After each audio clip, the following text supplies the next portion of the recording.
I am not sure I've seen a roller coaster of emotions this quickly in such a short period of time, because the Switch 2 Direct was a home run.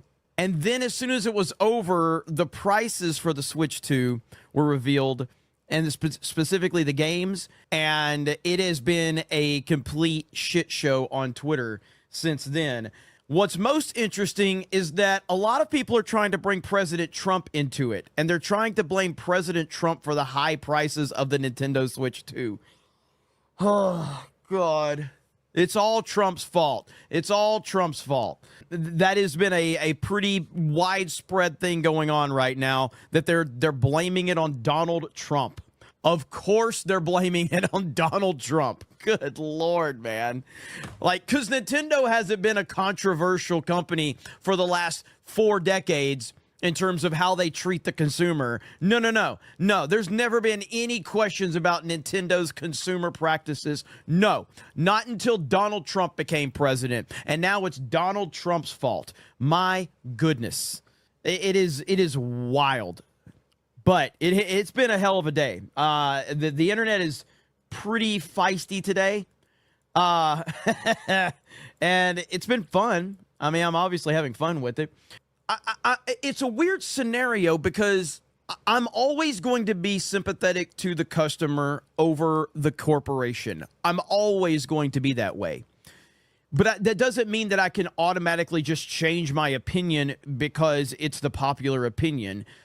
I personally grew up in an era where games were $70 and $80 at times.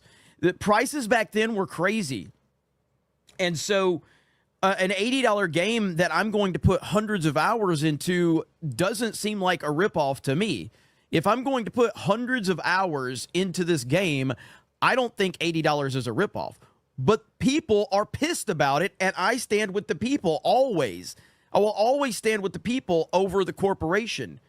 You know what I mean? So I don't know. It's strange, but yeah, I mean, I feel that, like, it's hard for me. Like, I feel like most of the time I can figure things out on the internet. I know how things go on the internet for the most part.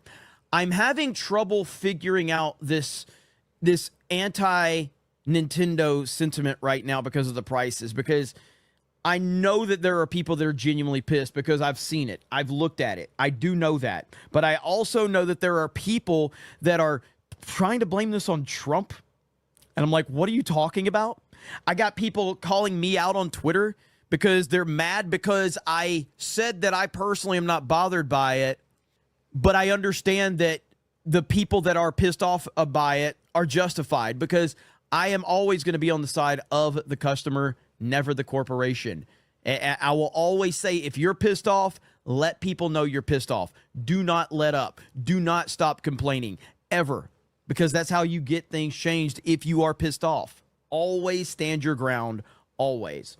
I saw, like, some people, like, right here. Oh, my God, this is literally, look at this. Thanks, Trump. This is on my timeline. It's got 7,000 likes. So here's the prices for the Switch 2. I just opened Twitter to my For You tab, and that's the first thing I see. People blaming Trump. Trump has nothing to do with this. This has nothing to do with Trump. You have to be an idiot to believe that. And I don't think that they actually believe it.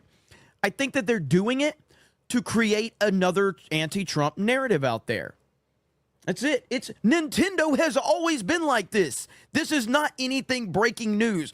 But because fucking weirdos that don't pay attention to anything, suddenly they can find another avenue to blame Trump for it.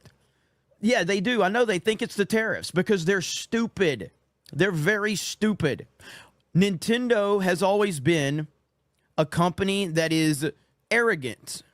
And sometimes they don't have their finger of the pulse of things. This is why the Wii U failed miserably.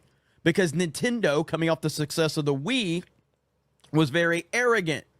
They might be repeating themselves right now. Their arrogance could get the best of them again, but it's not Donald Trump's fault.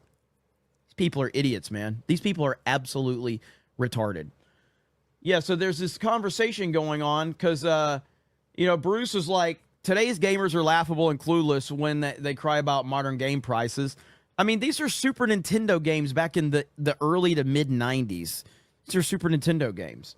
And then Roberto Blake was like, don't try to argue with them. They'll call you a bootlicker or screech about how oppressed they are, blah, blah, blah, blah, blah. And then this guy says it's fake news, and he goes, dude, there were $70 and $80 games back then. And I just said it. I was like, can confirm. It took a miracle and a lot of chores to convince my parents to buy me a game back then.